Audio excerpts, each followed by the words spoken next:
Education program ngayon, nagkakawin ng lalo na ang private sector. Yan ang mahirap. President Bongbong Marcos at your behalf, Lisa Aranita Marcos. So I know that hindi naman kayo sa mga TikTok na nangyayari sa mga portals ngayon sa social media. Kung nabasa niyo at nahagip niyo yung Facebook, TikTok na po ito, ay kailangang aksyonan ninyo. Kasi ang sabi mo pa, ang kabataan siya ng pag-asa ng bayan at ang edukasyon ang iyong prioridad para maging strong ang ating bayan. So, po sir, nandito po tayo ngayon sa Sandigan Bayan. Ano po yung update natin patungkol dito sa mga pinakail ninyo?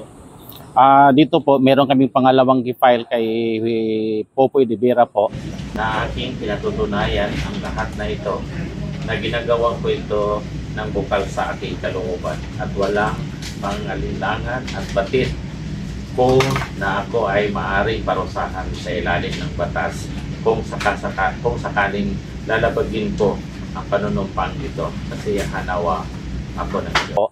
Na graft and corrupt practices niya po. So this is the second time that I am filing the different accusation dito sa ombudsman. At ang pangalawa, nandito din ang gifile din namin si Nelia Alibin sa mga kagagawan niya doon sa sa regional office na hindi po siya nagko-cooperate sa mga private higher education institution at sa pong 4 na taon siyang nanatiling regional director doon po. Naalala ko, isang bis lang kami nagkakaroon ng gatherings or meeting para na titingnan kung ano ba ang nangyayari sa higher education institution. Kaya parang hindi siya proactive po, hindi siya proactive sa education at paragi sang may mga comments na negative comments sa mga higher education institution. Yung isang comment siya na hindi ko talaga makalimutan, yung sinasabi niya, ang papangit ng inyong mga school, hindi magaganda ang inyong school, gandahan ninyo ang inyong mga eskwelahan. So, ginandahan ng inyong mga eskwelahan, para wala pa rin isang full appreciation how the private institution education evolved in the said area na nakakatulong po sa gobyerno. Kaya kung aasahan lang natin yung gobyerno na mga public colleges and universities po, kunti lang po. Sana matuwa siya na may mga private education institution na nandyan na nagtutulong para kung mapalago ang ating edukasyon sa mga remotest area. Yun ang gusto kong mangyayari. Siya naman siya lang ang director na nagpupunta doon at nagsasabi ang papangit ng mga school ninyo. Sa Davao daw ang gaganda ng mga eskwela. Of course, because Davao is a big city, di ba? Nandiyan ang Malayan University, nandiyan yung Ateneo, nandiyan yung UM, na napakalaki mga universidad, yung RBMC school. Sa amin na naman is small provinces, small regional office. So, paano mo mangyari doon? At saka, papunta tayo doon because progress and development is always there. So, habang nandyan, nakakatulong naman din kami. Ang dami naman mga graduates. Kaya parang hindi na namin masikmura yung mga pinagsasabi niya. Mabuti siguro filean siya ng kaso against sa kanya para matututo siya na magawa niya ang mga dapat gawain ng isang regional director. Ito naman si Mr. Popoy de Vera, ilang beses na namin pinailan. Ngayon, ang dami namang perang sinasabi dito sa Kongreso. Ang dami namang sinasabi sa budget na may mga pera.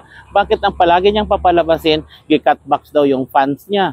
Tapos ganito. Nababalitaan namin, ang dami niyang mga projects na hindi naman doon na sang-ayon doon sa Universal Free College Education. Yun ang mahirap ngayon. Kaya siguro nakikita namin ang dami mang pundo, bakit niya kami bayaran? File natin siya ng graft and corrupt practices. Kaya ang graft and corrupt practices is not only related to money, but it is related to management, it is related to how he managed the Commission on Higher Education. Yun ang pinakadapat para matututo din sila. Akala nila walang mga private institution na mag-file ng kaso sa kanila. Hindi sila magkakaroon ng check and balance kasi untouchable. Kung baga pa, sasabihin natin parang mga untouchable sila kasi they are the head of the commission. So therefore, sila lang nakakaalam at sila lang ang magagaling. Hindi naman ganun.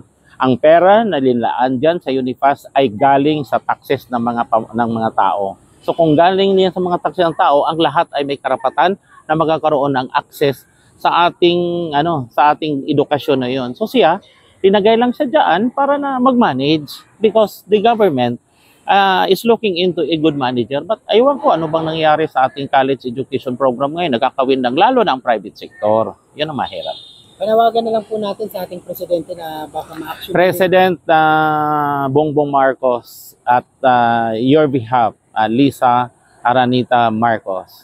So I know that hindi naman kayo sa mga TikTok na nangyayari sa mga portals ngayon sa social media. Ito po kung nabasa niyo at nahagip niyo yung Facebook, TikTok na po ito, ay kailangang aksyonan ninyo. Kasi ang sabi mo pa, ang kabataan siya ng pag-asa ng bayan at ang edukasyon ang iyong prioridad para maging strong ang ating bayan. So, Mr. President, please help us and look into what is your after ego Mr. De Vera doing in his office. You call his attention and please pay all the necessary payables, especially to the Unipass scholarship program sa mga eskwelahan, tuition and fees.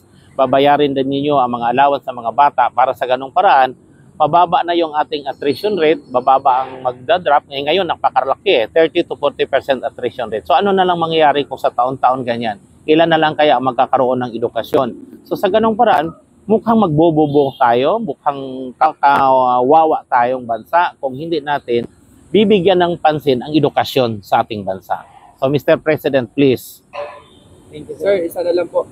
Kamusta pala yung mga kabataan na ngayon na patuloy na nananawagan na masolusyonan na yung kanilang problema patungkol dito sa Unipass? Ayun, ang mga kabataan na... trending na po sila sa... Yes.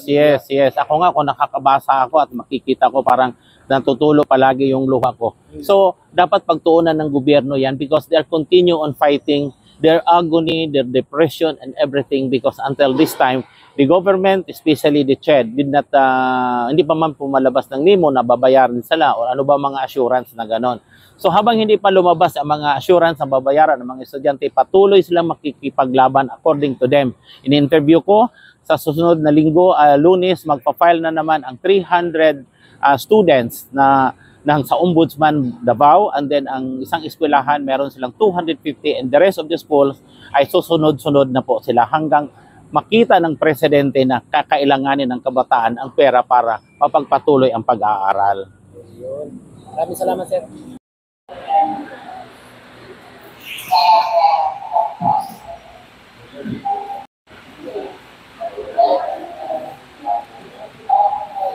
Picture.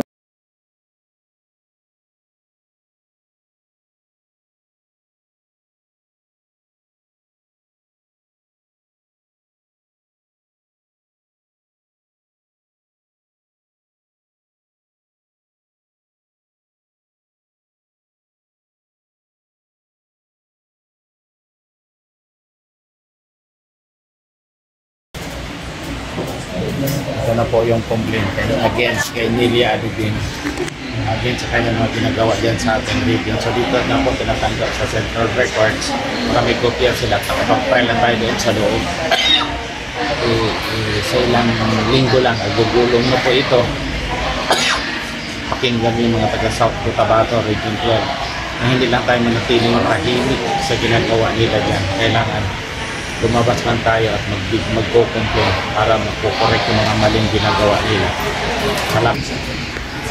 Ano po ito? Ano po sino ba lang kayo? Sir.